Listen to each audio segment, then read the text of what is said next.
Today's video is brought to you by Hex Gaming. Let me ask you a question. Do you need that competitive edge in that first-person shooter, third-person shooter? Are you just getting straight clapped by the competition? Or how about that raid in that console MMO? Do you need something to give you some ease for your next cooldown, make your rotation a little bit simpler? You need some customizable buttons? Or do you just want a flashy controller?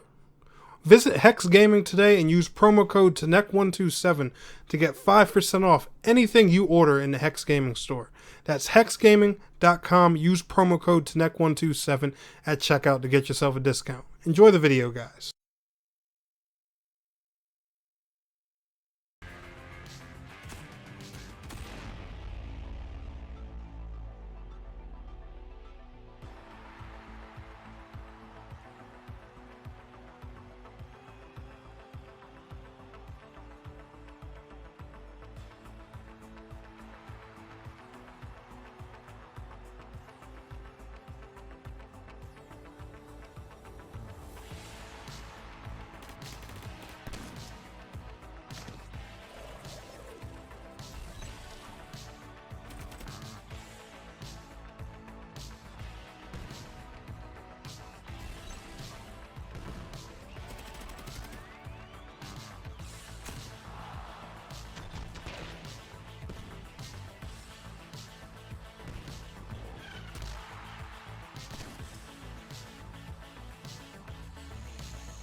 We can only evade it so long. Consider this an honorable exit.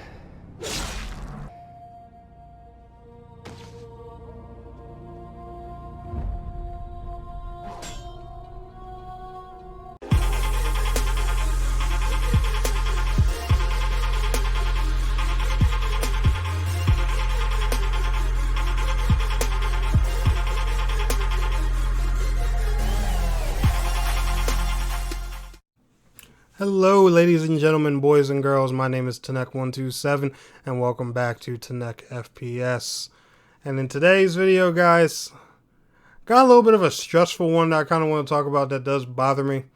But the gameplay you are seeing in the background is of a new game called Lemnis Gate, which is a really awesome turn-based first-person shooter out now on PlayStation 4 and 5, Xbox Series X and S, and Xbox One and PC with crossplay.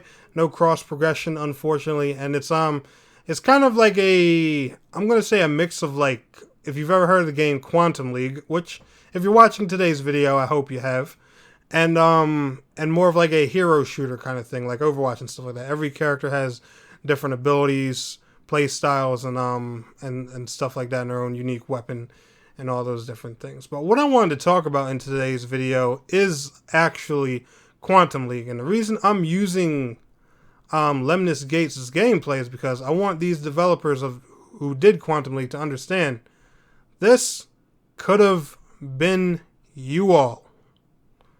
And I don't mean any disrespect to this dev team. I don't, know 100% what the struggles they were having, with Quantum League and stuff like that. But it's literally, every time I look at Lemnis Gate, every move that this game made is like learning from the mistakes of Quantum League. Now, I don't know if the Lemnis Gate developers paid any attention to Quantum League or not. I don't know if the Lemnis Gate development team has ever even heard of Quantum League. But Quantum League, let me tell you guys about. Quantum League is what was called a time paradox shooter. Now, if you've played Lemnis Gate, Quantum League is very similar. Imagine a shooter where you have the whole turn-based thing, but everything is, you know how the simultaneous 1v1s and 2v2s work in Lemnis Gate? Well, that's what Quantum League was based on. They were all simultaneous 1v1s and 2v2s, but they had a bunch of different modes. Team deathmatch, domination, plant a bomb or defuse the objective. A bunch of different kind of modes. Quantum League was a solid game. And when it first launched into its little early access beta, it never dropped as a free-to-play game, which was first one big mistake that they made, and I also think that's a little bit of a mistake on Lemnis Gate's behalf as well, and something they should consider in the future. Quantum League was also announced for one of the biggest console platforms out right now, the Nintendo Switch. They brought it up at an indie world, and of course, the developers never really acted on this console port whatsoever. And then come to find out later, the game was actually promised to come out on multiple consoles.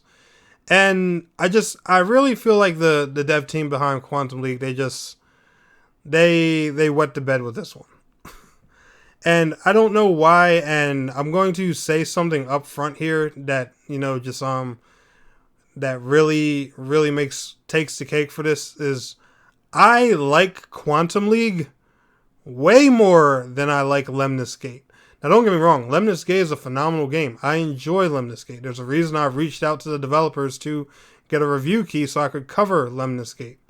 But I feel like Quantum League was such more of a better concept because, it was a lot simpler than Lemnis Gate. Now, don't get me wrong. There are some things Lemnis Gate did with their mechanics that made the gameplay a lot easier and a lot more accessible to newer players. I do believe Quantum League's learning curve was a little bit higher because of the new concept, but it's thanks to Quantum League that I'm able to play Lemnis Gate successfully. Now, Quantum League, it had the advantage of, I'm not even going to say the advantage, but it wasn't a hero shooter. So, your characters were strictly cosmetic. I know there was a patch where they were giving all the different characters slight abilities later on, but everyone used all of the same weapons. So, think of how Valorant does things.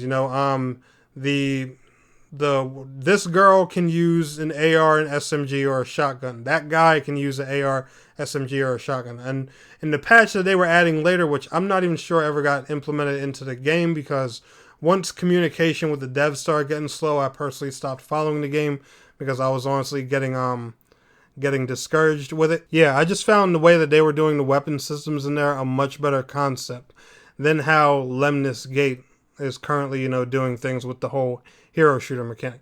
Now, that's just me personally. I liked that better. There were all kinds of cool cosmetics and things in this game. And guys, guess what?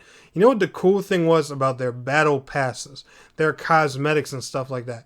You could buy this stuff, but you didn't have to buy any of it. It was all legitimately grindable with different types of currencies. I mean, even some of the highest tier legendary skins in the game. If you just went ahead and grinded enough currency by simply playing the game and leveling up your account, you could buy some of the highest quality skins in that game. And the battle passes, they were free. Now, I don't know how they were going to be after launch because it was an early access game. They weren't too crazy about charging people much with microtransaction stuff or anything. But the way the game was being handled, besides it not being free to play, was golden. The maps were fun. It was vibrant, bright, colorful. It had nice lore behind it that was, implemented in a lot of the game's community posts and stuff like that. And the only thing that was just, bugging me a lot about this game, and even a lot of people on Twitter told them, is that they just needed more of a player base. They announced it for Switch. COVID came around. The Switch version got delayed, which, I understand that impacted a lot of developers, but the things that the community was asking for and a lot of their complaints, they just weren't acting on them fast enough. And one of the biggest things was a console port. Console players were asking for this game left and right, and that was one thing they promised and never acted on. And Switch, they could have took advantage of that so easily because Switch does not have a dedicated shooter. Besides Splatoon. And Splatoon's not everybody's cup of tea. Hi-Rez has, a few shooter ports on Nintendo Switch, but they're all crash fest. If Quantum League could have did this right and had some crossplay involved, where PC players and Switch players could play together, PC players would probably have a little frame rate advantage, but whatever. This could have been the first free-to-play solid shooter on Nintendo Switch, a platform at the time that was selling, I believe that Switch was around 70 or 80 million units around the time, Quantum League was announced for that platform. And it's like this developer, just never acted on it. Me, several others, we would tweet at them on Twitter all the time, and they would just say, it's coming soon, it's in development, and the next thing you know, a few few years later, we get the shutdown notice that they put on Facebook. We're going to keep the Quantum League servers open as long as we can, but we're no longer going to be supporting or adding content to Quantum League because we don't think this is the best thing for this time. And then so many people under that post commented that, you know, they needed more of a player base. They should have went free to play. All they had to do was put this thing on consoles and either have it free to play or accessible pricing. Do you know how many developers nowadays put themselves on Game Pass or PlayStation Plus, you know, just so they can get a little boost of revenue to get their game kicked back or started, or, you know, or to at least make some of that money back, and they end up being a success? Look at Hell Let Loose. Look at the success Lemnis Gate's getting, and that game's not even free. They just made it free on Game Pass. Everyone else has to pay for it. They're not even on Switch. And Lemnis Gate had really high Twitch numbers, especially during its beta, and that beta was restricted to PC. Imagine how a more colorful and customizable version of Lemnis Gate without the restrictions could have been if this development team just acted on a lot of the key things that the community was complaining about. Especially myself included. I was one of the main people hyped for Quantum League on console. And it never happened. And this is just, you know, one of the sad stories of a unique shooter that could have been something and never got the chance to because the wrong moves were made. The developer's focus was in the wrong place. Constant, you know, reevaluations of this, rehauling of that. Even, you know, the mechanic that they were wanting to give every special character in the game abilities.